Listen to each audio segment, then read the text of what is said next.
Think about it. Think about it.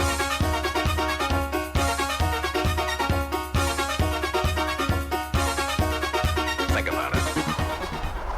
And welcome back to High School Basketball Weekly. Tim Maury alongside of Rick Bua. And Rick, we had a tremendous week of high school basketball here in Berkshire County as things now are starting to really take shape both in our leagues and in the state rankings. And we're going to go over all of that action here this week on High School Basketball Weekly. We'll start on the girls' side. Rick, first this week we'll start with the McKeon Tech Hornets. They took it on the chin a couple times over this past week. Yeah, they started off on a 5-game losing streak, and then when Northern Berkshire Community Television went down to do a game that I thought would be a great game against Mount Everett, they did pick up their first win of the year, but then they've dropped 4 more. And again, I can't overemphasize Coach Justin Krantz's team being so young and inexperienced. And he's starting not just his tenure back there as girls coach, because he was boys coach several years ago, but he's got to build a brand new program again. And he's had some talent, or they've had talent in that program over the last few years, but he's got to start all over again. And he's just got to let the young kids play and take their lumps. So they did lose a couple of games during the week, losing to top-ranked Renaissance 65-16. Hannah Boisvert led the way with 8. And Hannah also led in the other loss to Granby, 46-21. She scored double figures. So she's still averaging very close to 10 points a game. And she was expected to lead that team this year. She was expected to be their leading scorer. But they just haven't really gotten that 1-2 punch yet. It's either the Reynolds girl or it's Aiden Champney, trying to do some scoring. But he's getting minimal scoring out of the rest of his team. And that's because they're so young. But just gaining the experience, Tim, is going to pay dividends down the road. Coach Krantz is just going to have to be very patient with the kids and let them play it out. And at some point, it'll all turn around. Yeah, and no shame losing to Renaissance and Granby. We're going to go over the rankings, but for the state. But Renaissance is undefeated, Rick, and they're ranked number 4 in the state in Division 5 girls action, and Granby's also in the top 32. So no shame there. They've got a couple games coming up. One against Mount Everett, who they beat, which you saw that game, and Lee. So those are going to be 2 good competitive games. Yeah, they will, Tim. They will be in those games. They definitely have the confidence now, knowing that they won the game at home against Mount Everett. I think they're looking forward to that one, and they can come home with a win there. Lee's going to be more difficult, but it will be at home. But it will be a better ball game. They'll be competitive against the Wildcats. They usually play each other pretty well annually. Yeah, absolutely. So they stand at 1-9 now as we've gone past the midway part of this season. Mount Greylock lost a couple of tough games over the past week. This young Mounting squad, and they've actually, Rick, as you pointed out, they've now played 16 games. They got beat by a solid Agawam team, and then they got beat by a very good Wacona team. But Mount Greylock, as we've talked about many times on this show, a young team with a real bright future. They've got some very good young players. Yeah, there are some teams in Berkshire County, Tim, and I don't have the answer to this, but some teams have played 10, 11, 12 games. Some have played 14, and the Mounties have played 16 games. They only have 2 games remaining on their schedule. They've got Pioneer Valley and at home, and they've got to go to Hoosick Valley. So they played a very tough schedule, independent schedule and their league schedule. They're in a tough league. They're in with Drury and with Agawam, Belchertown, Pope Francis. That's a pretty tough division. Right. That Girls Central is very, very tough. And, they've held their own. But again, it's almost like I'm talking about the McKeon Tech Hornets again. Coach Jacoby's team is very, very young. He's relied on 8th grader Tanley Drake and her sister to step up. And, you can't have the if onlys, because you can't talk about Charlotte Cootie because she would have been a junior this year. She transferred, and it would have been a different looking team for Coach Jacoby. But he's done okay. Maddie Powell has stepped up, and she's played some pretty good ball. They lost to Agawam 50-33. Maddie Powell did lead the way with 15 points, and they lost to Wacona 54-28. And Wacono, regardless if they're playing with a Gambaroni or they're not playing with a Gambaroni, Coach Liskay's team is a very well-balanced team, very well coached, very disciplined, very talented. And Right. no shame to losing to them. Tanley Drake led the Mounties with 8 points. Pioneer Valley, a nice team. Drury played them, lost to them this year. It would be a non-league game. And then they closed out at Hoosick Valley. So they're just getting valued experience, and they're very, very young. They'll be a different looking Mounties team next season for sure. Yeah, no question about that with Coach Jacoby and the way he coaches his teams constantly improve. So they're going to be better and a team to be heard from in the future.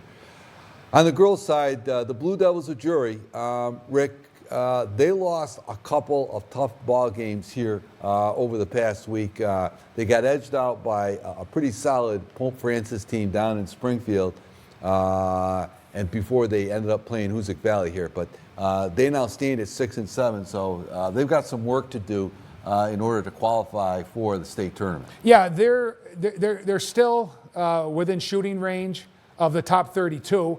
I think they'll make it, Tim. I don't know if they'll be 500 or not. They have such a tough schedule at the very latter end of their season, which is coming up now. Let's talk first of all about the Pope Francis game. Right. They had not played Pope Francis. Now, Pope Francis, as some of you may or may not know, it's their first year in the Central Division of the Western Mass Girls League. And Springfield ICS, which was the nemesis of Coach Downey and his kids the last 2 years, moved to a little bit tougher division, playing more of the bigger schools in the Springfield area. So Pope Francis moved into there. So, yeah, you lose ICS to pick up Pope Francis. You got a fighting chance with Pope Francis, but they're a very, very good girls basketball team. And they hung on to beat Drury 51-45. The Blue Devils actually led 13-7 after one and 25-24 at the half, but I got outscored 14-7 in the third quarter, and that was the difference in the ball game.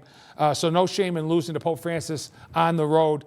But the Blue Devils under Coach Downey the last few seasons, they've been struggling to hit that 500 mark. They had below 500 most of the time. Then they would catch it and go ahead. Then they would fall behind again. And they're kind of doing the same thing this year. The problem this year is that they had several home games, Tim, earlier in the season. Right. So they're going to be on the road a little bit more, and they have tougher competition to end the season. But in that ball game, Bishop led the way with 13 points, and Ashlyn Hayden scored 9, Nora Wood, and Jacinta Felix had 7. So it's not double-digit scoring, but it's balanced scoring. And did they score enough to win? Yeah, 45 sometimes can win your ball game. Right. Drury usually scores in that range, in the lower 40s to mid-40s, but they just couldn't hold on. And talked to Coach Downey before the Hoosick Valley game that we did live the other night, and he told me the same thing as he tells the newspapers and iBerkshires, which is we just need to put 32 minutes together. I've got the kids that can do it, and he said I'm not making up any excuses, but the kids get tired at the end of the game. Right. He's got limited bench, he's got limited experience, and they poop out a little bit. The second half has not been friendly to Coach Downey, but I can tell you one thing: up until the Hoosick Valley game, they had all their losses were single digits. They were in every one of them. Absolutely, in every single ball game, this young Drury Blue Devil team, Coach Downey has them battling hard, as he always does. They play a solid defense, and as you alluded to, Rick, the statistics show they've been in every game. But you alluded to touched a little bit on this Hoosick Valley game, which we did just this past week, just on Monday night, the Battle of the Rivals, and we were there. We broadcast that game live, and it was really a tale of 3 different runs, Rick. Yeah, really. You can see right here, this is first half action with the Hurricanes. A 3 by Taylor Garabedian. She gets a nice shooter's roll there. And Garabedian was in foul trouble as she had to sit for most of that first half. Absolutely, yeah. Here's a little floater that goes in. Hoosick Valley shot really well in the first half, Rick. They went on a run at one point in that second quarter, and they built up a pretty big, sizable lead. They were hot. Then this is early second half action with Drury trailing by 12 points, and they're on a little roll here. And Jacinta Felix goes to the hoop, and she lays it in, and the comeback starts. And before you knew it, you got Nora Wood knocking down a 3 here. And she had a very good game. She had a great for the game. Blue Devils, a young And then you got sophomore. Jacinta Felix that knocks down a 3 there. And they cut it to 1, Tim, at 36-35. They had an offensive rebound by Eva Moser that just went off the glass and didn't go in. And from that point forward, the Hurricanes regrouped and got focused and turned it on at the end. It was a closer game, though. That final score was 68-41. But if you went to the game or you saw the game, it was a lot closer. Absolutely. At one point in the second half, in the first half, Hoosick Valley, they went on a run, Yeah, and they they did. had, I believe, they had opened up a 17-point lead against Drury. And as the first half ended, Drury went on a little bit of a run, cut that to 12, and then as we started the second half, they came out and scored the first 11 points to cut the game to a 1-point game midway through the third quarter. They did, and I think during the game, Coach Franzoni, John Franzoni, that did the game with you and I, had alluded that at one point they were on a 17-3 run. So that got them back in the ball game. And so it does wonders for the Drury girls, just knowing that when they play their best, that they can compete with anybody. There's no question about it. But the physicality and also the experience of the Hoosick Valley Hurricanes prevailed in that one. Right, that was the difference, I thought, in that ball game. But it was a hard-fought, well-played game, and a lot closer than what the score indicated. Yeah, I mean, Nora Wood, she had a game high, 16 points. Jacinta Felix had 12. But Tim, just take a second here, if I could. I want to talk a little bit about Brooke Bishop. Right. She only scored 4 points, but boy, did she battle all night long, and she had double digits in rebounds in that ball game. And there was one point where every rebound in the second half she was pulling down. Right. Sometimes the outlet pass was successful. Sometimes the outlet pass got tipped with that Hoosick pressure. But I don't want to let everybody think that we only talk about scores, because she does so much for that team. Absolutely. She was a real workhorse for the Blue Devils in that one. And you got a chance to see how hard she plays, especially under the basket in terms of defense. And then, talk about the difficulty with the Drury schedule now. They do have Pope Francis at home on Monday, February 5th, but their next game is South Hadley, which we'll talk about next week, was actually played last night. And we'll get that information and we'll bring it to everybody next week. But that is a very good South Hadley basketball team that split with Hoosick this year. And Pope Francis at home, I like Drury's chances. I do too. Yeah, absolutely. I do too. Of course, and they got a tough one against Pittsfield. Very good team down at Pittsfield, and they finish up the regular season with Lee, which they should be able to have a real good chance of coming away with a victory there. Hoosick Valley, who we saw in those highlights, they lost a tough one to Wacona, 54-47, Rick, but they then bounced back. Yeah, Wacona, regardless of who Coach Liz K puts on the floor, has a very, very good program. And I know Coach Frederick told his girls and knew it was going to be a battle, especially down at Dalton. And Wacona did come away with a 54-47 win, avenging an earlier season loss in Cheshire. Taylor Garabedian had 20 for Hoosick, and Ashley LaSure contributed 12. And Wacona outscored the Hurricanes 14-4 in the second quarter to take a 29-18 lead into the half, and that pretty much was the difference. They played back and forth basketball the rest of the way, but Hoosick couldn't get over the hump. But they did come back to him and handle a very young Monument Mountain team, 69-21. Ashland Shore, 16 points. Taylor Garabedian, 15. Emma Meswar, 11 in that one.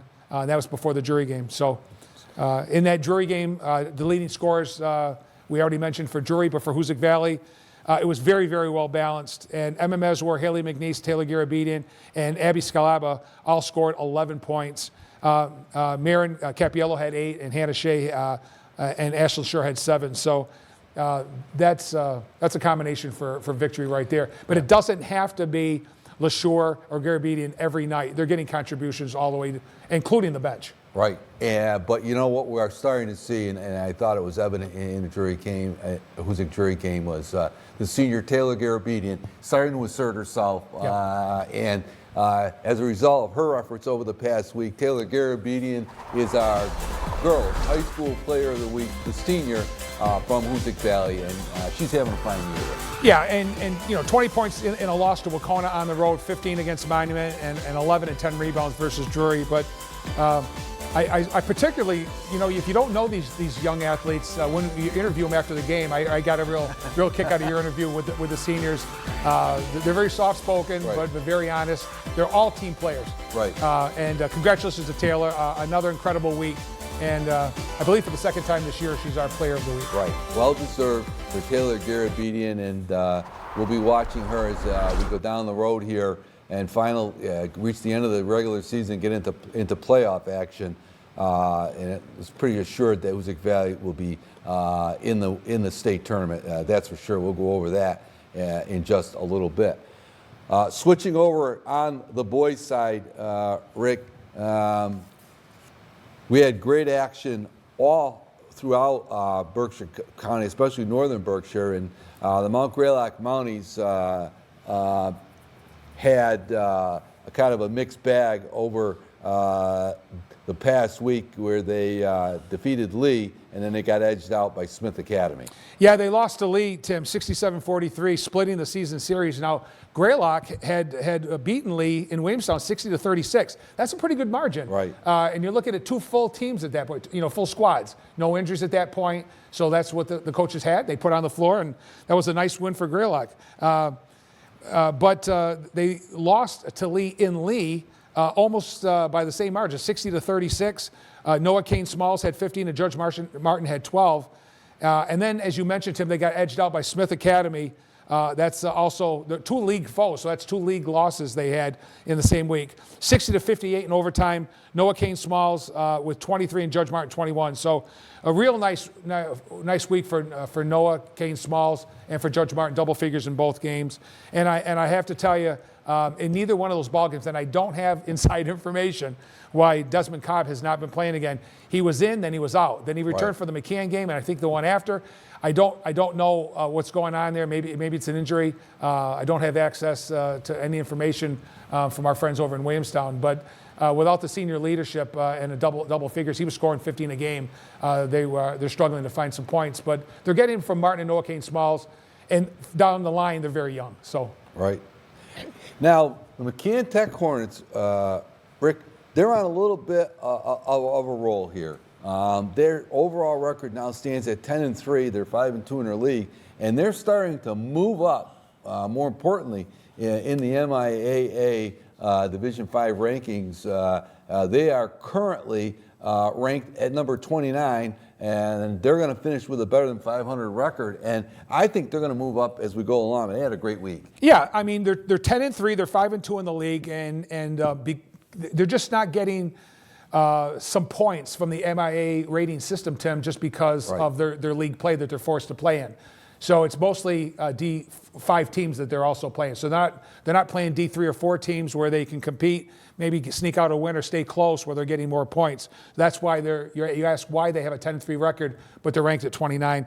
So I'll very quickly go down and just talk about their week. They defeated Ludlow 64-44, and they beat Bay State Academy 73-41, and then topped Hamden Charter 50-38. So in this last week, since our last show, the Hornets have won three games. They did clinch an MIAA berth with that 10th win.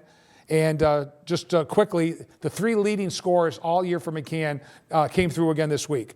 In the Ludlow game, Walt Massa had 23, Jake Howland 11, Eric Rougeau 10. In the Bay State game, it was Howland 28, Mazza 12, and Rougeau 13. And in their 6th consecutive win, they haven't lost since the Greylock game. The leading scorers again were Howland with 17, Mazza with 14, and Rougeau 13. So that is total consistency. It's been happening all season long. Right. And, talking about the rankings and the schedule coming up, Rick, they've got a very big game tonight against Duggan Academy. Duggan Academy ranked 21. I'll just take a look at Duggan here. I think they're still undefeated. Yeah, they're still undefeated. And they got a big game against Duggan. Duggan is the 9th ranked team in Division 5. We'll show those rankings in a little bit, but that's going to be a big game. And they're playing that tonight at Duggan, so it'll be interesting to see how they match up with that team. Yeah, that's another D5 team that they're playing, but it is one of the top D5 teams. Right. Duggan, it's hard to say what they're all about this year, Tim, because of the schedule they're forced to play with their league. Right. So they're playing Lee, Mount Everett, McCann. not some of the stronger D5 teams, but that makes the kids feel a little bit more confident. And they got beat up pretty good at home by Duggan, so I think Coach Bull is trying to get them to remember that as they walk onto the opponent's floor tonight, as they take on that big task. That's a big one for McCann. If they can knock off Duggan, they're going to get some big points ranking-wise for that victory. The Drury Blue Devils, Rick, they are playing great basketball. Coach Reset has his team firing on all cylinders now. They had a big week, and they've clinched a spot in the state tournament. And setting up, they got some big games going down the road here the rest of the way. Yeah, they do, and these are all league games. These are all Hampshire South games. And we'll start with the Lennox game. This one was on the road. Northern Berkshire Community Television broadcasted on, I think, December 27th, the Lennox game, jury game that you did with John Franzoni. Yeah. And they went down there and they knocked off the Millionaires 58-41. They were led by Jorge Bond, the freshman, with 15 points. Sam Moorman and Dante Dillard each had 10. Miles Beauchamp had 9, and Colin Daly off the bench had 8. So as many of you know, Coach Reset goes pretty much seven deep. And that's it. 5 starters and a couple kids with experience off his bench. Those kids play a lot of minutes. And then they clinched the MIAA Division V tournament slot for the second time, Tim, knocking off Pioneer Valley, 41-33. And Pioneer Valley is one of the top scoring teams in Western Mass. Their first loss were to the Blue Devils at home. They lost in the Hoop Hall Classic to Hoosick and took another one on the chin, and they've got 4 losses now. So the Blue Devils they're on a roll with league games. They've gotten themselves actually in first place with Greenfield right now. Right. So they're playing great ball.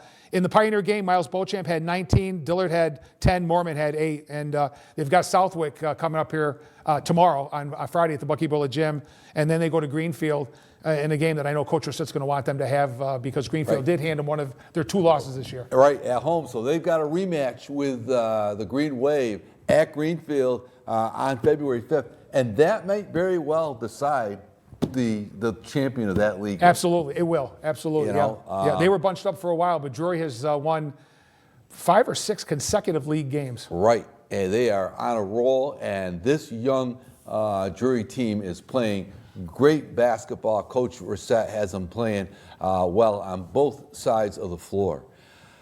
Hoosick Valley also had a big win, big week, Rick, and they have also qualified for the state tournament and are right in the mix of it in their league. They're 10-2, but they had a good week as well. Yeah, they did. They didn't start off really well. They suffered their second loss of the season, both times. No shame to D4, and I'm going to say powerhouse. I believe now after last night's game, they are the best boys team in Berkshire County, and they've proved it. And they beat Hoosick Valley 74-59, which was a lot closer. Coach Robinson said, "Hey, look, we didn't win this one, but we played much better," and he was more pleased with his kids after that performance than the one in Cheshire. In that loss to Mighty Mountain, Frank Field had 23, Joey McGovern had 10, Aiden Wicks had 9, and Trevor Moynihan had 7. Then they came back, got on the winning track again by defeating Ware in Cheshire, 55-43. McGovern with 20, Cornell Bradley with 14. And then they won their 10th ball game, clinching an MIAA berth by defeating a very good, I think, Greenfield team that we just spoke about that Drury will be facing. They won that game in Greenfield, 72-54. That's a nice win. It really is, Rick. And they outscored the Green Wave 19-6 in the second quarter. They took a 34-22 halftime lead and then just went on from there. Huge game for Frank Field scoring-wise with 34 points. Trevor Moynihan had 16, Joey McGovern 14. So, again, 4 or 5 of the Hoosick Valley starters for Coach Robinson are still averaging double figures. That is remarkable. Right. They don't go deep. He's getting a lot out of 5 or 6 players, but they're balanced scoring, and they're playing well right now. And they've qualified for the tournament, the state tournament, by winning their 10th game. They've got some big games coming up. They've got a rematch with South Hadley. And so they're going to have some big games as well before they finish the regular season at home against Drury. And for his efforts over this past week. Our boys' high school player of the week is Frank Field, the senior forward. As you just said, Rick, with some huge games this past week. Yeah, he's just an incredible ball player. You know, I put him in the category of Khalil Carlson, Manny Brown from Monument Mountain, and Patrick McLaughlin from Wacona. Frank Field is right there in the top 3 or 4 in Berkshire County, and that includes the Pittsfield kids and the Takana kids that are incredible ball players down there. Frank's in the top 5 and an all-around player, and he's so strong. He can go inside, outside. We talk about that all the time. He owns the boards when he's underneath, and for the second time, I believe. Also, I'm pleased to say Frank Field is definitely our player of the week this week. Right. Take a moment now, Rick. Let's take a look at the MIAA rankings that just came out this week, and they're really up to date. And we'll focus in on the girls' side, and a little bit of a flip-flop now. Huzik was number 1 in the state rankings. They slipped to number 2 by virtue of that loss to Wacona. Lennox has moved into the top spot, and this is a very fine Lennox ball club. And following them, you see West Boylston. That stays the same. Renaissance, undefeated, 16-0. Palmer, another Western Mass team. So you look at those first 5 teams, and 4 of the 5 are from Western Massachusetts. Drury on the outside looking in right now in the top 10. They're at 15 with a 6-7 record. So they've got a little bit of work to do to qualify for the tournament and as well as move up those rankings. So that's the latest on the D5 side of things. Switching over to the boys, Huzik Valley gets the number 1 spot, and that win over Greenfield certainly, I'm sure, helped them in there. Greenfield, a top D4 school, and followed there. And then you see Drury at number 7. Followed by Mahar. You've got Pioneer in there, and interestingly, Rick, Pioneer's number 3.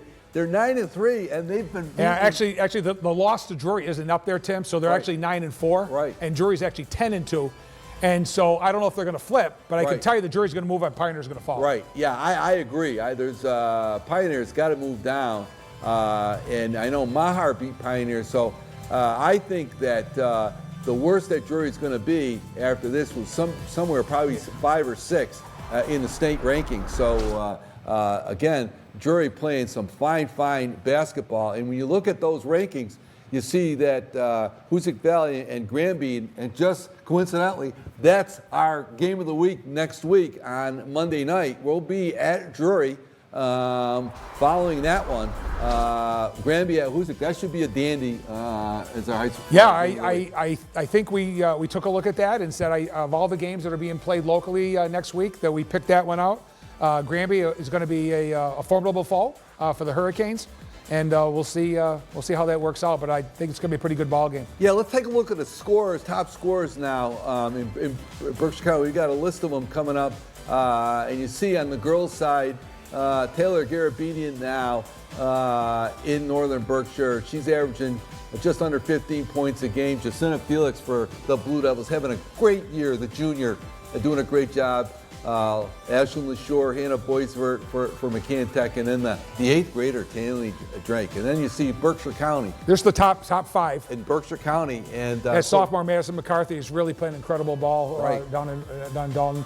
And then you have Taylor Garabedian. Yeah, Jacinta Felix, just great. On the boys' side, this is just Northern Berkshire County. Berkshire. Yeah. Frank Field leading the way with Joey McGovern, that tandem.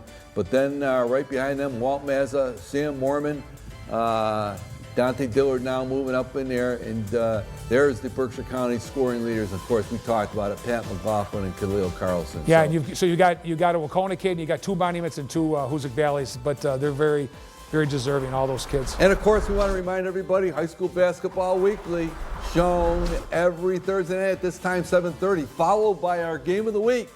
Every week, the Game of the Week. This week, it's Drury and Mahar. You want to tune in if you want to watch that game. You can follow it right from our broadcast.